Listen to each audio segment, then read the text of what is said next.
चाट नहीं पर दिल्ली और लखनऊ वालों के लिए जंग का मैदान है। हम नहीं कहते, हमारा कस्टमर कहता है कि अगर लखनऊ आए और किंग ऑफ चाट की चाट नहीं खाई तो आपका लखनऊ आना बेकार है। ये शब्द जो है संजय दत्त के हैं।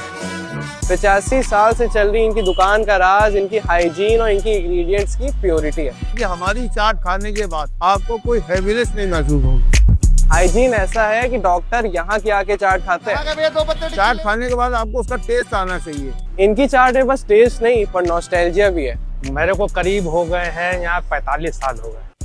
ठेले से शुरू हुई ये दुकान आज लखनऊ वालों की जान है और पिछले 45 साल से ये दुकान यहीं पर है। मेरे टाइमिंग जो है वो 5 बजे से 8:30 बजे तक है, लेकिन आज इतना टाइम मुझको भी काम करते हुए हो गया। गॉड गिफ्टेड कुछ ऐसा है कि 8:30 कभी बजा नहीं खड़ी। यूं तो लखनऊ में बहुत से लोग अपने आप को किंग ऑफ चाट बुलाते हैं, पर this is the only real branch of king of chaat. मैं बाजार से सामान भी अपने आप लेता हूँ। ब्रांचेस बनाने के बाद फिर मेरा काम पकड़ा जाएगा। स्टाफ कैसे बना रहा है, क्या कर रहा है, कैसे कर रहा है, वो नहीं। इससे हमें एक चीज समझ आती है कि quality is more important then quantity. इसीलिए तो कवि कहते हैं कि